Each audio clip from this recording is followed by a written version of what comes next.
Welcome to Red and Black Sport for this week. What a weekend of sport we've had, haven't we? It really all started on Friday with the second only test win over the West Indies in the West Indies for our Black Caps, and some of the individuals really did stand up. We're going to talk more about that a little later in the program.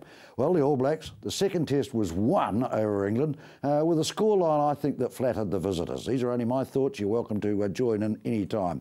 What is it with TMOs and referees? I always thought that, the ball had to be grounded to be actually given a try. Ben Smith, what a class act. And it raises the question, will Israel Dagg ever play in an All Black jersey again at fullback if Ben Smith stays sound? Well, it's worth asking that. The US Golf Open today, won by Germany's Martin Keimer, and a true professional golfer, no two ways about it. But I've got to say to you, to me, it just, Pinehurst killed the game for me. The green's just totally unfair. The perfect shot, well, it could end up in tears because the roll-off factor, turtle greens they call them, and I don't think that's a fair test of golf at all, okay? So that's it. The Open fell flat for me, as did the Masters. My question is, are we missing the Tiger factor? Is that what's wrong with American golf right now? Okay, the Football World Cup, that got off to a great start as far as I was concerned. I'm not a great grass snooker person, but I've got to say, these sides look determined to score goals, and so far we haven't had one draw in the tournament. So that's good, positive play from the competing teams in Brazil. Well done to Lincoln University too for taking over the first round Hawkins Cup. I saw that game, but I've got to say, in the fog at Lincoln, it was pretty hard to see it. Okay, but today we're going to meet a couple of young men who are away for an adventure of a lifetime. There's no two ways about it. And we're going to talk to a gnarly old veteran who knows exactly what they can expect. We're going to talk about the Temper Zone New Zealand Junior World Softball Team. And they're off to the World Champs. Let's meet the first one, though, who is Jackson Watt. Jackson, congratulations first on gaining selection. Question I want to ask you, you're a boys' high pupil. Yeah. How does softball rate at Christchurch Boys High School? Yeah, not really big. We're more cricket, rugby, orientated, but no, we don't. So where have you been forced to play your softball? I play for Papanui Softball Club. Right, so is there no organised at Boys High softball? No, there's no soft. Yeah, maybe play it for PE, but that's about it. Right. So tell me, what level are you at with Papanui? I play under 19s and Premier Men's. You do play Premier Men's? Yeah, up against the big boys. Yeah. How much of a learning curve is that, playing in the Premiers? Yeah, it's massive. You're playing against the bigger guys, and it's just the speed and everything is just so much, so much higher. Right. What's your fielding position? What do you do? I play outfield and catch. Right. How did you get to be a junior New Zealand softball player? You go to, I guess, tournaments, age group tournaments like under 19s, and play for Canterbury where we won. Right. Now, when you say you played for Canterbury under 19 or? Canterbury under 19 and 17s. And 17s, yeah. Okay. So there are obviously people, there's spotters there looking for the talent. Yeah, the coaches were there watching, seeing, the young talent coming through. So what's the age restriction for the World Champs? Under 19s. Under 19. How old are you?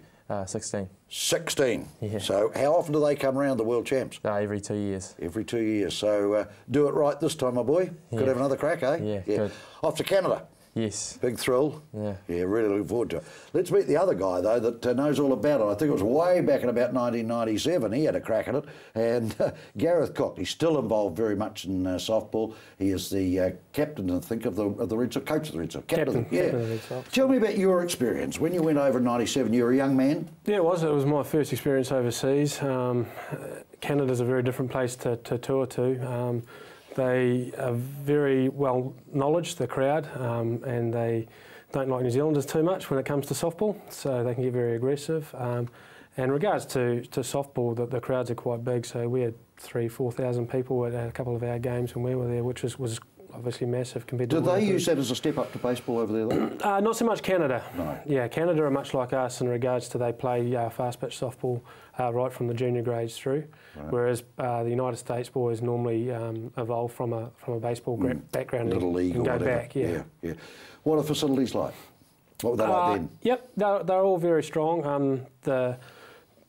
It's much like a football field here, They have a fast pitch and baseball diamonds on every corner sort of thing. So your facilities are sort of immaculate compared to, the couple of options we have in each town here. Jackson, have you done a bit of research on where you're going, what you could expect? Yeah, I've had a quick look at Whitehorse because there's a previous Whitehorse World is Series. Where you're going? Yeah, that's where we're going to play the World Series. And, yeah, it's great facilities over there. Right. Now, this isn't a school cert question. I'm going to ask you, how close to White Horse is it to somewhere that I would know in Canada? Stump the panel. It's nowhere. It's really? It's north. It's a long way north. It's in the middle of nowhere. Is that right? Yeah. Now, it'll be high summer, I assume. When do you go? The 28th of June. 28th of June. So you're going to be into summer in July there. It's going to be blooming hot. Yeah. How will you acclimatise to that? Yeah, well, it's going to be tough because apparently it's only only dark for about 3 hours a day there. So, you know, adjusting to that will be quite tough. But apparently the climate's quite like New Zealand. Right. And heat-wise and everything, so... Yeah, Gareth, they do say that Canadians are similar in personality to New Zealanders. Yeah, I definitely found that. Just the way they approach life more than anything. It's a very sort of laid back, and there's definitely parallels between us and the Canadians. So would they be #1 seed at the World Champs because it's in their home patch? For the juniors, I'm not too sure. I presume so. I mean, there's some strong nations. The Argentinians were very strong at the last under-19s, and they've retained their pitcher that threw last time, who's very strong. And you've still also got the perennials of Australia and Japan and Canada that are always tough to beat, you know. Right. Okay, where would we be in the mix, do you think? Well, I think the boys are always going to aim to win it for a start. I mean, that's their main goal. And with the coaching staff they've got and the preparation they've put in, I'm sure that's achievable. Jackson, what got you into softball in the first place? I guess older brother played, both older brothers played, and I kind of just... To your level? They're older, obviously. Yeah, but did they get to a World Champs? No, so you got one up on them. Yeah, I got one up on them. Good on you. So you followed in their footsteps, basically? Yeah. Well, Mum was always involved in everything, so kind of just followed in and played T-ball and then kept going. How do you find the environment of a young man like you at 16 playing in the men's grade? Oh, I think it's awesome. You learn so much. But they tolerate you? Oh, I guess you get pushed around, but I guess you just don't take much, you know. Yeah. Is that how you learn, Gareth? Oh, definitely is. Yeah, by getting smacked around. I think if you're good enough, you're old enough, so I think that's how you approach it, you know. The mix of the side that's going, are there a lot of young boys in it? I think you're the youngest, aren't you? Yeah. So most of them be 18? Yeah, 17, 18 years old. So have they been before to a World Champs? No, there's no one. There's been no one? No one. So it's all virgin territory for you guys? Yes. God, what a thrill, eh? Yeah. We'll go to a break and come back. We're going to meet another member. We're pretty lucky, aren't we, in Canterbury to have 2 that are going away, which is great. So I think there's more than 2 actually going. How many are going from Canterbury? 3. 3 of you going from here. But we've got another one coming in to join us when we come back after the break.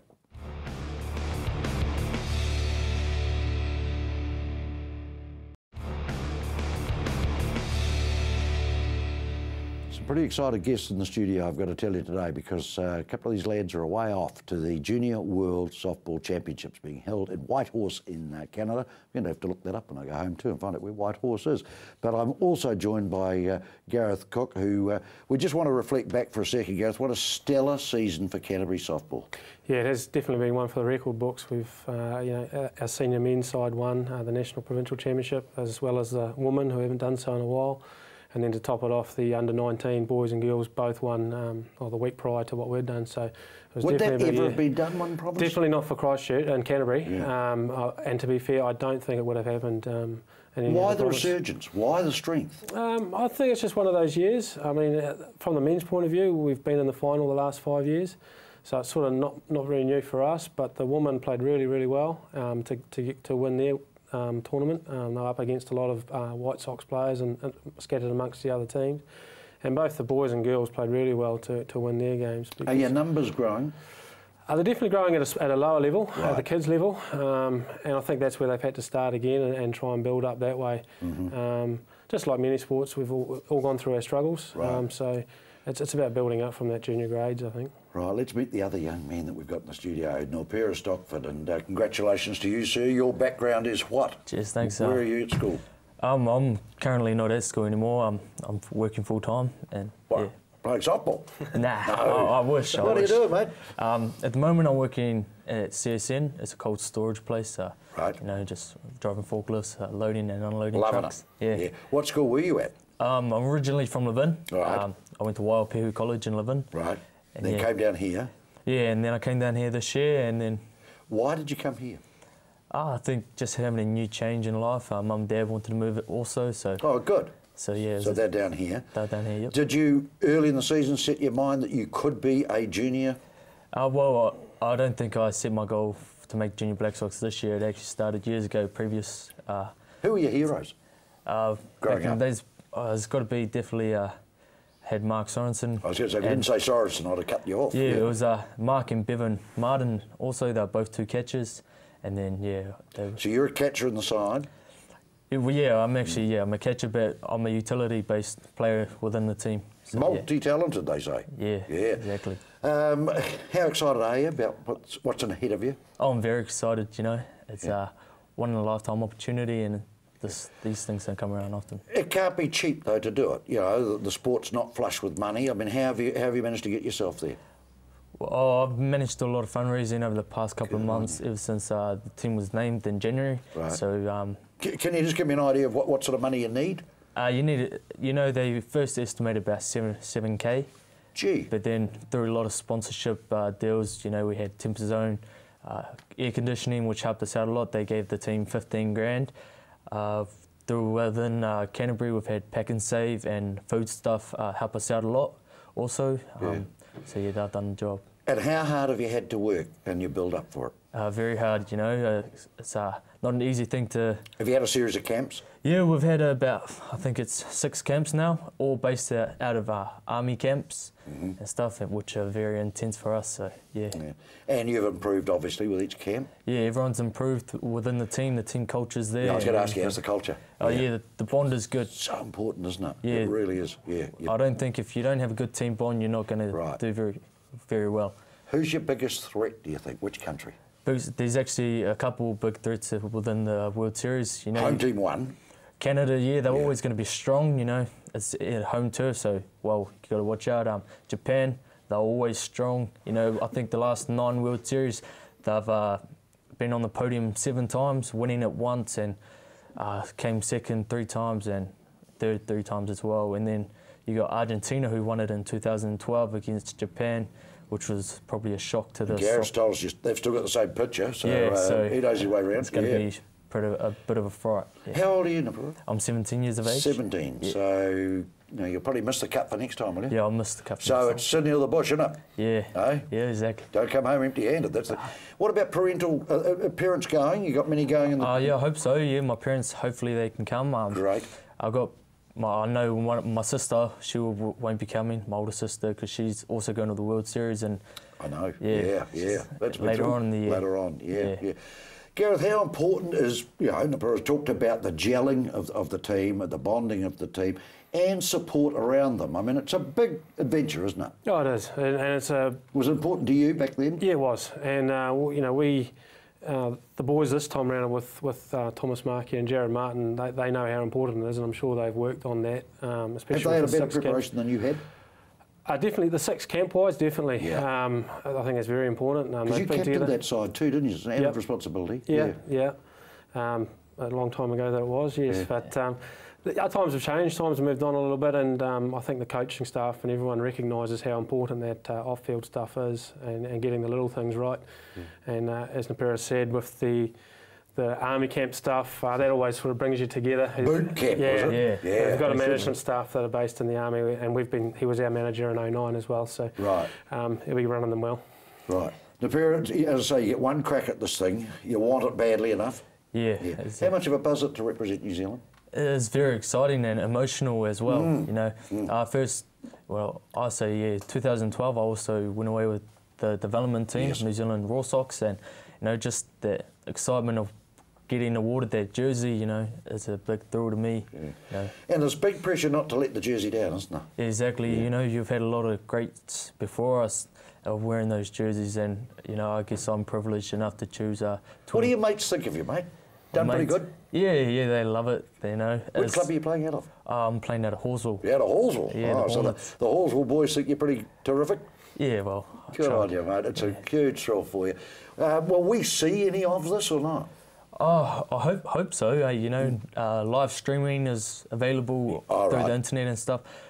I don't know about broadcasting on television, but yeah. But Gareth, if we support the lads from home, we can do that easy enough by email or whatever.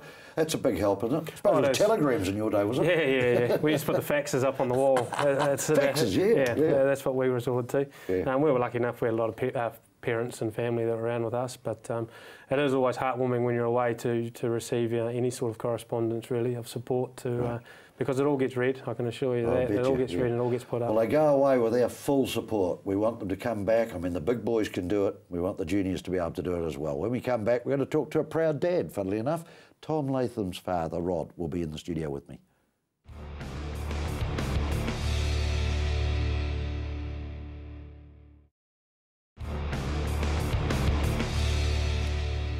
Welcome back. We just talked about parental support and everything for the Junior World Black Sox off to the World Champs, and that's very important. We've got a proud dad here. Only the second time ever has a test been won by the New Zealand cricket side in the West Indies, and his son Tom was part of it. You'll remember we had Tom in here, lovely young man, and the good thing about it, Tom performed as well. Rod, congratulations. Yeah, thanks, Pete. Yeah, no, he's finding his feet, but it's good to get a couple of innings like he had under his belt. The feeling in the team must be pretty solid, I would think. Oh, it would appear that way. I mean, they're all rallying around each other and making sure that they put together a team performance rather than individual performances.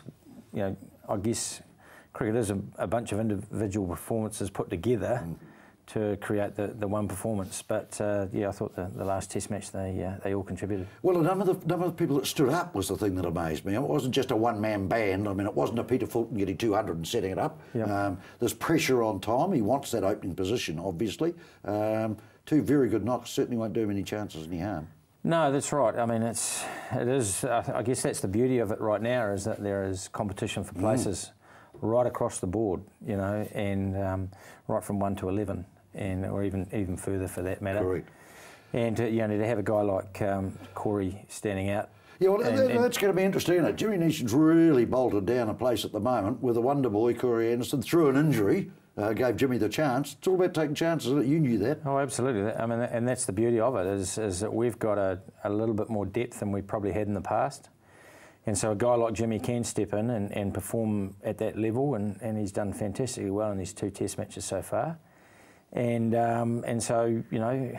Can you fit Corey in? What would you do? How would you do it? I don't think you can No. at the moment. I mean, there's only one all-rounder spot, and at the moment Jimmy's got that.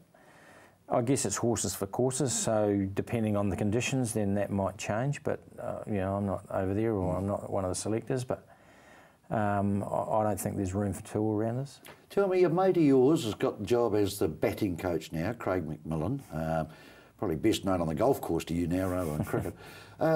Can he take some satisfaction out of that? I mean, he's obviously worked with Tom. He obviously works with Jimmy Neeshon, I presume. Well, I guess primarily he was with the Wizards, but he's got this role. Did he put time in with Tom here in Canterbury? A little bit, I think, yeah. Tom spends a lot of time with Bob Carter. But I guess Macca has now got this role, and so knowing Macca, he'll be putting everything into it. He's only been with them a short time, and I think this is the first tour where he's had time to spend any length of time with them. So I think he could take some accolades out of it.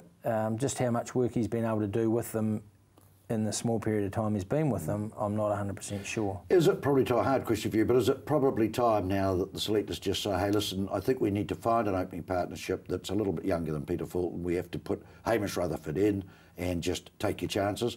They look like the opening pair, don't they, if we can get it right, you and Tom and Hamish? Oh, I guess from a selfish point of view, I think they do. Yeah.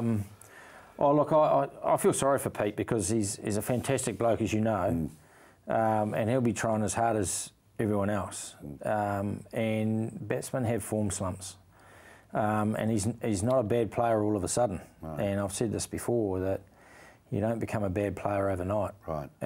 He's just age may be starting now if they rebuild. That might be, that might be contributing. But you know, it was only 12 months ago he scored 2 centuries in 1 Test match for us. So. And I caught up with Basil when he was out here on maternity leave, and he said, just the presence of that man in the shed, Peter Fulton, is so important to the team. Well, I think that's the whole essence of it. He's been around the game for a long time, and has earned respect. He has earned respect, and he's I guess he's a sounding board for some of the younger ones, some of the older ones too, for that matter. But it also takes pressure off Brendan to allow him to do what he needs to concentrate on. Right. And I've been a bit critical over the past little while with Tim Southey. I just often wonder whether he actually puts his shoulder in. Do you think someone's had a word to him? I mean, it was a very, very good bowling performance, wasn't it? Oh, I think it was a good bowling performance from everyone. Yes. But Tim leads, he's the leader of the group, and you know, there's a responsibility that comes with that. And I think he's probably, over the last sort of 12 months, he once again had a form slump as well. In fact, got left out of the side for a period of time. But he's come back really well, and that's the strength of a good player, I reckon, or a good player, is that you work through the adversities that you've had, and it's how you come back afterwards, and he's done that really well. The thing I noticed was it looked like he wanted to be there this time. I think other times he just has thought that he would be there, and I think there's a difference, isn't it? Yeah, there is a big difference. Yeah, you're not there as of right, and he's probably learnt that. But the ball was also doing something early on, and he has the ability to swing it, obviously, and at that level you have to do something other than just bowl the ball. And both Trent and him swing the ball, and they complement each other. Mark Craig, I'd never heard of the man, to be perfectly honest with you, before he went, but you know, the track obviously helped, there are no two ways about it, but he still had to bowl to get the wickets, didn't he? Oh, look, he did, you know, and I didn't see all of it, but I thought he bowled, when I was watching, he bowled particularly well. Got a bit tired, which is understandable. It's hot, and it's his first real go. I thought that he was prepared to be patient. Whilst he went for a few runs per over, at the end of the day, he was still taking wickets, and so and it allowed the others to do their bit at the other end. So no, I thought he had a great debut. So you've got to back it up in the next test, though, don't you? One test doesn't make it all, but it's a hell of a start. Yeah, well, it is a big start, and but you're right. It'll be different conditions. How different, no one knows at this stage until they get there tomorrow, I suppose. But you know, it's 11 against 11 again, and they've got to start all over again. Just from a very selfish point for you and I, how exciting is the summer ahead for us with the amount of cricket that's going to be in Canterbury, top cricket? Oh, look, I think it's great. You know, I mean, we've got a Boxing Day test here. We've got a number of World Cup games. There's lots of warm-up games here as well. New Zealand's playing here. I mean, as the opening game. I mean, as a cricketer or a cricket lover, it's fantastic for the city. Justified the Hagley decision, didn't it, in the end? Yeah, it probably has. Or the cricket authorities have backed it, haven't they? That's the good thing. I think so, yeah. I mean, I was a bit sceptical about it myself, and I don't mind admitting that. But now, having been there and seen some of the development, and now the embankment's in, obviously, and that's looking great, I think it's going to be a fantastic venue. It's central, and as a cricket ground, I think it's going to be one of the nicer ones around New Zealand. And 92 memories will come back to you, won't they? Played in the World Cup. Inzamam Ul-Haq probably still wakes you up in the middle of the night, does he? Yeah. Every time I see that name. Yeah, I'd never forget the emotion, you know, when you were knocked out of it. It was just, you'd given so much to it, all of you, hadn't you? Oh, I think so. And surprised the world. Yeah, I don't think it was well, there was some disappointment in losing, obviously, but I thought the fact that we walked around that ground and it was the end of our tournament, it almost felt like we'd let the nation down because we'd gone so far. Boy, they backed you too, didn't they? Oh, they did. Yeah. I mean, we had some fantastic support, and I hope it's like that this year, or when it comes around in the give our regards to Tom. I know you'll be talking to him before the test, which I think starts tomorrow morning, so looking forward to that again. But a wonderful weekend of sport. Now, I've made my comments about some of the things that annoyed me about the weekend, some of the things I was very pleased with. pete.smith@ctv.co.nz.